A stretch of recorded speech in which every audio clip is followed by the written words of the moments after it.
அவருடைய லைஃப்ல நடந்த ஒரு சம்பவம் தான் ஃப்ரெண்ட்ஸ். அவர் பவுல் கூட யாரும் அந்த அளவுக்கு ஊழியம் செய்தது கிடையாது ஃப்ரெண்ட்ஸ். அந்த பவுலே சொல்றாரு, நான் என்ன பண்ணேன், யாருக்கும் பாரமா இராதபடிக்கு இலவசமா சாப்பிடாம நாங்க வேலை செய்து உங்களுக்கு முன்மாதிரியா இருக்கும்படி வேலை செய்து சாப்பிட்டு சொல்றாரு ஃப்ரெண்ட்ஸ். ஓகே ஃப்ரெண்ட்ஸ், அப்போ இன்னொரு விஷயத்துல இன்னொரு வசனத்துல ஃப்ரெண்ட்ஸ், அப்போஸ்தலர் 20 அதிகாரத்துல பவுல் சொல்றாரு ஃப்ரெண்ட்ஸ், கடைசி அந்த அவர் வாழ்ந்த கடைசி நாட்கள் அவர் சொன்ன ஒரு தாட்ஸ் ஃப்ரெண்ட்ஸ் என்னன்னா, ஒருவருடைய வெள்ளி ஆகிலும் ஒருவருடைய பொண்ணு ஆகிலும் ஒருவருடைய வஸ்திரத்தை ஆகிலும் உடை ஃப்ரெண்ட்ஸ், அதை விட நான் பல ஆசைப்படல, எனக்கும் என்னோட இருந்தவருக்கும் இந்த கைகளே வேலை செய்ய சொல்லிட்டு பவுல் சொல்றாரு ஃப்ரெண்ட்ஸ். ஓகே ஃப்ரெண்ட்ஸ், அப்போ பவுல் கூட ஒரு பெரிய ஊழியக்காரர் இருந்ததில்ல, இது போறதில்ல ஃப்ரெண்ட்ஸ். ஓகே, அப்பேற்பட்ட பவுலே வேலை செய்து தான் சாப்பிட்டார் ஃப்ரெண்ட்ஸ். இன்னும் தெசலோனிக்கர்ல பாத்தீங்கன்னா 1 தெசலோனிக்கர், ரோமர், அப்புறம் பாத்தீங்கன்னா கொரிந்தியர் 1:9 அதிகாரத்துல எல்லாத்துலயும் ஃப்ரெண்ட்ஸ் சுவிசேஷம் தடையில்லாதபடிக்கு என்ன பண்ண கஷ்டப்பட்டு ஓடிச்சு நாங்க சாப்பிட்டோம், நாங்க இலவசமா போதிச்சோம் அப்படின்னு சொல்றாரு ஃப்ரெண்ட்ஸ்.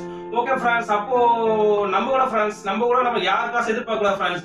₹1 கொடுப்பாங்க சொல்லிட்டு நம்ம எதிர்பார்ப்பு இல்லாம கொடுத்தா கூட வாங்கக்கூடாது ஃப்ரெண்ட்ஸ். அப்படி வாங்கினாலும் அவங்க செய்த நன்மை, அவங்க செய்த உதவி நம்ம திருப்பி டபுள் மடங்கு செய்யணும் ஃப்ரெண்ட்ஸ்.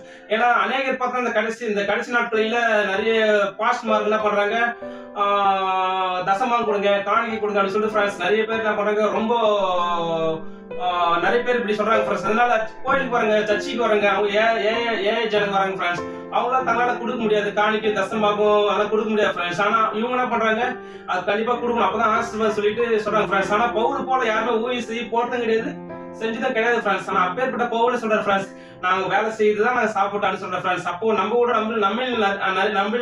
நிறைய பேர் ஃப்ரெண்ட்ஸ் நம்ம வேலை செய்துதான் சாப்பிடணும் ஃப்ரெண்ட்ஸ். வேலை செய்து ஊழியம் செய்யலாம் ஃப்ரெண்ட்ஸ். நம்ம யார் காசையோ யார் பொருளோ எதையும் எதிர்பார்க்கலாம நம்ம வேலை செய்து ஊழியம் செய்யணும் ஃப்ரெண்ட்ஸ். அப்படி வேலை செய்ய முடியும், ஊழியமே செய்ய தர ஃப்ரெண்ட்ஸ். நம்ம வேலை செய்து நம்ம குடும்பத்தை நம்ம பார்த்து சாட்சியம் வாய்ந்தா போதும் ஃப்ரெண்ட்ஸ். அப்போ இன்னைக்குன்னா என் தாட்ஸ்னா எல்லாரும் வேலை செய்யணும் ஃப்ரெண்ட்ஸ். எல்லாரும் வேலை செய்து அவங்க சொந்த சாப்பாடு சாப்பிடணும் ஃப்ரெண்ட்ஸ்.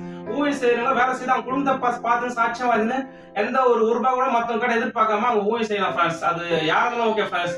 ஓகே ஃப்ரெண்ட்ஸ், இதான் என் தாட்ஸ். இந்த தாட்ஸ் நமக்கு பிரோஜனமா இருக்க நம்புறேன். Okay friends, bye friends, make a nice day, God bless you, bye friends.